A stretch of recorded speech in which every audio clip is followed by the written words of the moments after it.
Hi guys, it's Ankita. If you're new here, hi, how are you? Welcome to my channel. If you have not already subscribed to my channel, please consider subscribing. Today I'm in Vegas and I'm taking you along to do one of the most exciting things that you can do in the city, that is book shopping. So without further ado, let's head out.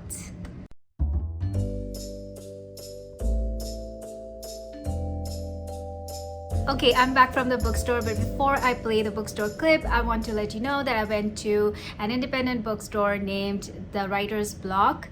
They have a coffee shop in the front, and in the back they have an artsy and tastefully decorated bookstore. Also, let me know if you see any of your favorite books in the clip that you think I should read. Now let's play the bookstore clip.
Alright, now that we are back from the bookstore, I am really excited to show you the books that I've got.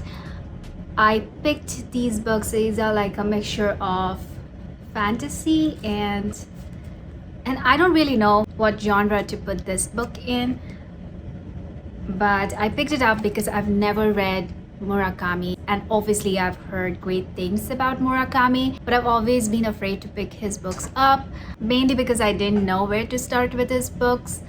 I still don't know, but I picked this up. It looks like this is a collection of short stories. It's very quirky. I don't really like the book cover. It's not at all appealing to me.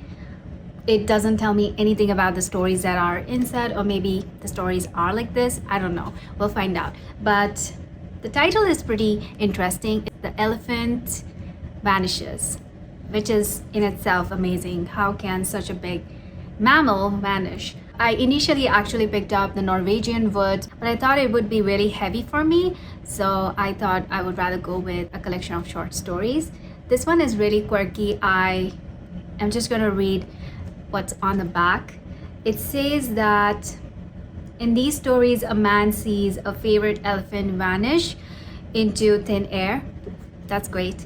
A newlywed couple suffers attacks of hunger that drive them to hold up a McDonald's in the middle of the night. And a young woman discovers that she has become irresistible to a little green monster who burrows up through her backyard. From what I'm reading, it seems like these stories are all magical realism. I'm just guessing. I haven't read it yet.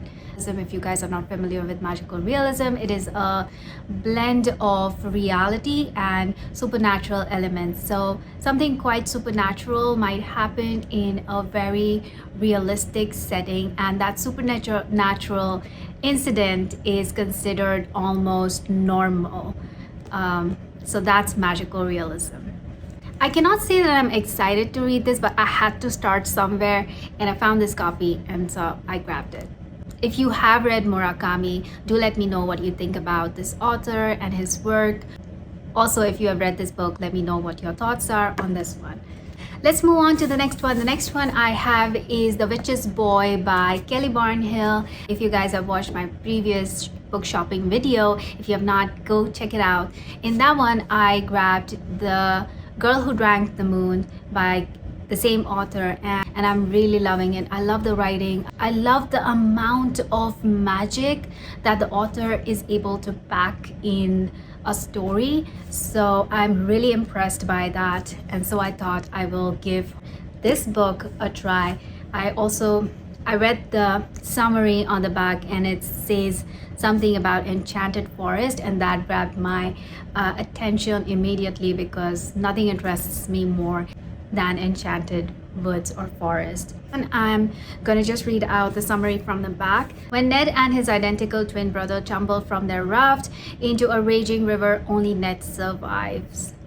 Villagers are convinced the wrong boy lived, and then across the forest that borders Ned's village, Annie, I'm just gonna call her Annie, I don't know how to say this name, Probably I'm just butchering it, but we're just gonna call her Annie. Annie, the daughter of the Bandit King, is haunted by her mother's last words.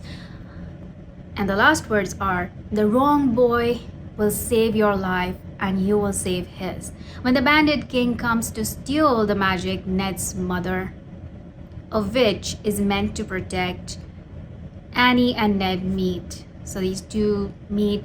Can they trust each other long enough to cross a dangerous enchanted forest and stop the war about to boil over between their two kingdoms? This is everything that I would like in a story. I'm super excited. I also love the book cover. I think it is appealing and gorgeous. And the spine is thus. Moving on, the third book, and probably the book that I'm really excited for, is For the Wolf by Hannah Witten. I love the cover. It obviously just screams that this is somehow related to the Little Red Riding Hood. You might know by now that I love fairy tales, so I'm really looking forward to this. Also, it says on the top that it is a brilliant dark fantasy debut.